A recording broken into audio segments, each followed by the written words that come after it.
Magnus Carlsen has been dominating the chess world for a very long time. And now, for more than 10 years, he is actually world's #1 on the official FIDE rating list. Back in 2014, he had his peak rating of 28.89. Absolutely phenomenal. And still, with 28.31, he still has a comfortable lead. But there are a lot of young and ambitious players who are trying to overtake him in the standings. And one of them is actually playing right now at the Chennai Masters in India. It's Arjun Erigaisi. He just broke through the 2800 barrier in this tournament.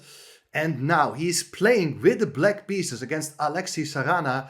And well, he is of course trying to win the tournament, but also trying to collect a lot of rating points. I think it's an absolutely fantastic game, which I'm going to show you. And if in general you do like my videos, don't forget to give it a like and to subscribe to the channel. I really need your help, guys, to grow even further. Let's have a look at this game. Sarana opens with 1d4. Erigaisi goes knight f6, c4, e6. Knight c3, bishop b4. It's the Nimzo Indian defense, very popular, solid opening. And it can go in a lot of different ways, either very positional or very tactical. And this game is very special. Let's have a look. e3, then the Rubinstein variation, b6, bishop d3, bishop b7, knight f3, castling kingside by both sides. And here the move c5. So finally black is putting some pressure against white's center. Now, very interesting move. It's still very well-known theory, but it may look strange if you see this for the first time. Look at this move, knight a4. White is voluntarily moving the knight away from the center, preventing black from ever take on c3 and double the pawns. And one of the ideas is to play a3, and then this bishop may get into some sort of trouble with plans of rook b1 and b4. So here, the point of white's last move is that black is practically forced to take on d4, releasing the tension. White can take back, of course. But first, Sarana goes for a3, attacking the bishop. Bishop goes back all the way to e7. And now pawn takes d4. And this is still pretty well-known position. Was in fact reached in 2 games Sarana played earlier this year, online games against Fabiano Caruana, who decided here to take on f3. And after taking back with the queen, there followed knight c6. Interesting game. Both games ended in a draw. Definitely this must have been studied by Erigaisi as well. But instead of giving up that beautiful bishop, he played here the move queen c7, which is also playable. White went for rook e1. And now the move d5 was played. And you can see that black is putting pressure against the pawn on c4. And basically he's hoping that white is going to take, and you can take back with a knight with a very solid, comfortable position. The knight on a4 looks strange. Isolated pawn, nicely blockaded. I do like black's prospects in this position. And therefore white came up with a very interesting idea. Rather than taking himself on d5, he decided to push the pawn to c5. So he's creating a queenside majority. And if black is not going to react, then b4 is going to be played with tremendous pressure on that side of the board. But black, of course, is accepting the challenge here by taking on c5.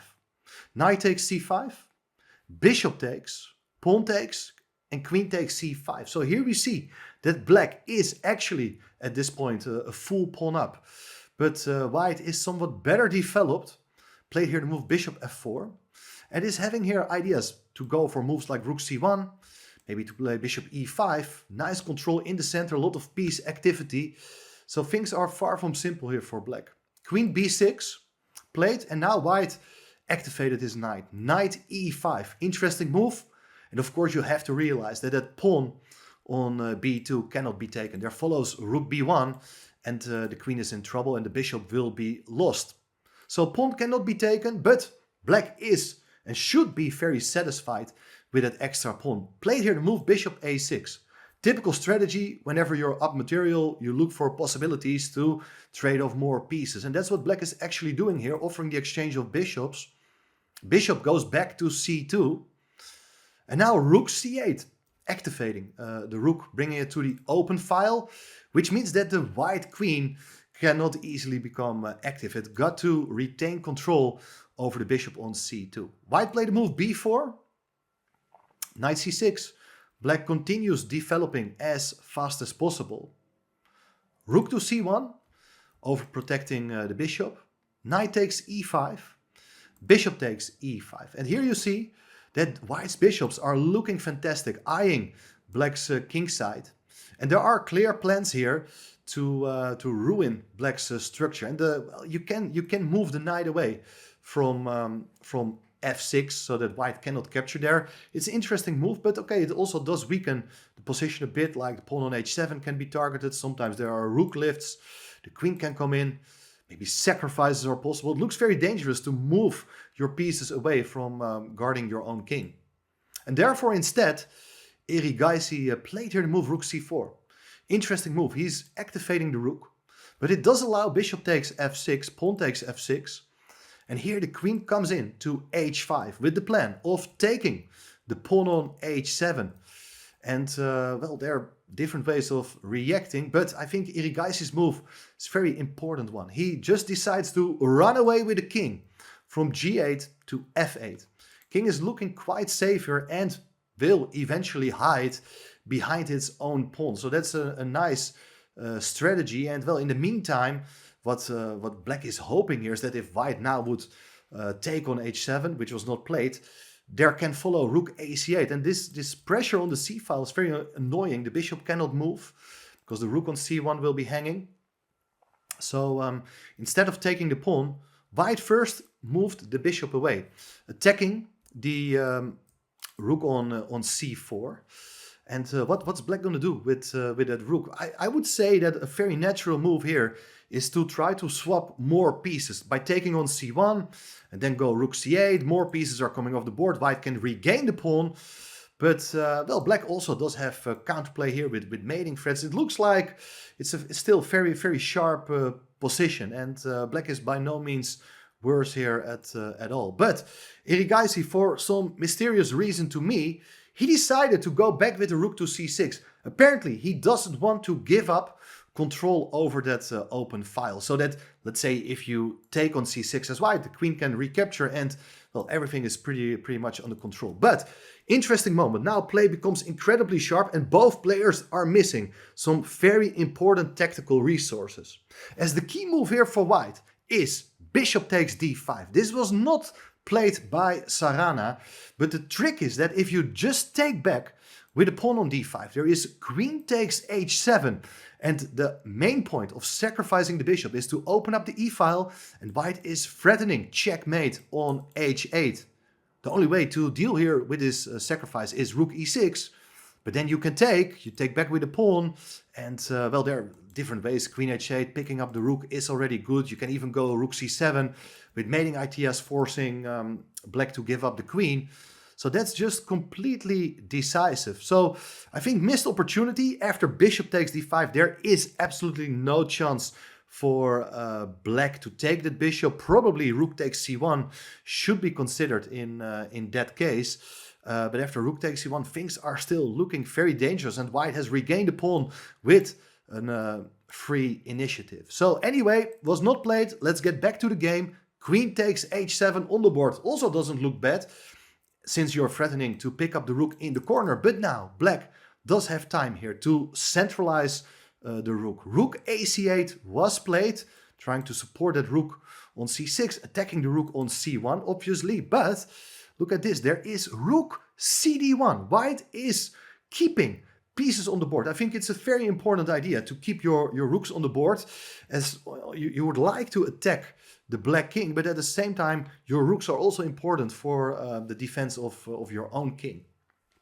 And there are some serious threats, because for instance this idea with bishop takes d5 and trying to remove that pawn from e6 so that you're able to deliver checkmate on h8, it's still in the air. Now in the game, Erigaisi played here the move d4, which of course prevents the bishop from sacrificing itself on d5, but there's a clear drawback by advancing the pawn to d4. But as both players are getting lower on time, classical time control, here Sarana missed another very, very big opportunity by now getting in the rook to e4. And I would like to show you, I understand you would like to see the game, but I think this is a very impressive rook maneuver.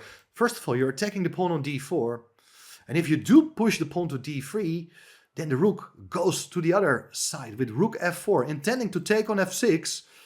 And if you play, for instance, f5, there is rook takes f5, fantastic rook sacrifice with checkmate to follow. Now, there are different ways of playing, but you can feel the pressure against black's king. I think it's very important for white to get in more active pieces into the attack. Instead of playing rook e4, h4 was played, which is also understandable, as on one hand you would like to push your pawn and maybe create a new queen yourself. It also takes away back rank problems, so the king can always come to h2. But in the meantime, black is also going to push his own main asset. The pawn is coming to d3. White is pushing the pawn to h5. And you can see pawn is ready to come to h6. And then maybe give check, go h7, h8 queen. And therefore Erigaisi decided here to play this move, queen d4, centralizing the queen. There cannot be a more natural move than this one. However, it is once again a serious mistake, as it's very difficult to understand what is going on here. But white missed a big tactical opportunity, as there are some coordination problems, and it has to do with the rook on c6, the rook on c8, and the bishop on a6. There are a lot of tactical ideas, and what white should have done here first is play the move b5. Remarkable pawn sacrifice, attacking the rook and the bishop. And, well, you got to take the pawn, otherwise you lose a piece. But the trick now is, after taking this pawn, bishop takes e6 is the key idea to open up black's king's position. If you do take with the rook on e6, now you see that the rook on c8 is no longer defended by the rook or by the bishop on a6. And white can simply play queen h8, followed by taking the rook on c8. Fantastic idea. But this is not the only important main idea behind white's very impressive play, as you should also calculate the other move, pawn takes e6. But here, look at this king. It's wide open. The 7th rank has been opened now, and the resource you would have to spot here is rook e4, attacking the queen. Wherever the queen goes, for instance to c3, the rook goes to g4, and there's absolutely nothing black can do against that threat of rook g8. And here you see it's very important that the pawn on f7 is no longer there, because in that case the king can always hide on e7. But here it's just going to be mate. It's simply unavoidable. Once again, very difficult, but I think very, very beautiful as well. And look at this. There followed the move rook to e4 immediately. But the difference is that the queen is coming into b2, and it also hits the bishop. And well, here the same sort of sacrifices with bishop takes e6. It's not really leading anywhere, because the bishop is still defending the rook. So here white does have a serious coordination problem. The bishop is under threat, and well, the bishop went to a4, but it does hit the rook, but the rook comes in to c1, and here you see that black is taking over the initiative, keeping the white pieces busy, especially in combination with that passed pawn. White is having a very difficult time now. Queen h6, check, played. The king should not go to g8 because it will lead to checkmate in 1. But anyway, the king was on its way to e7. The king is absolutely safe here, being surrounded by these 3 pawns. And to be honest, if I look at this position, I have the feeling that black is very close to be winning now, as I don't see concrete threats to be generated here against that king.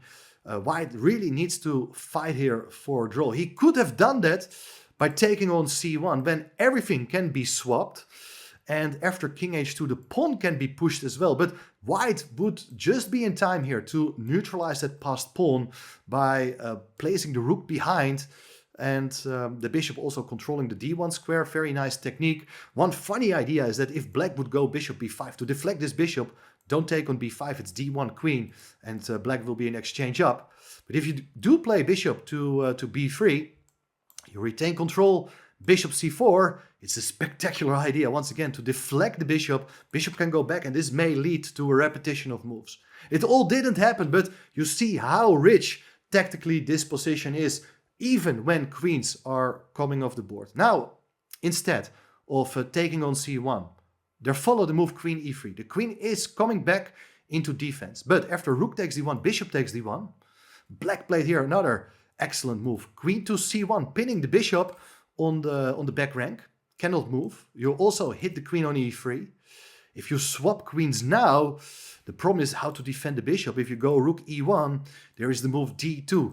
And the rook cannot stay on the first rank defending the bishop, as the bishop covers the f1 square. So black is winning a lot of material.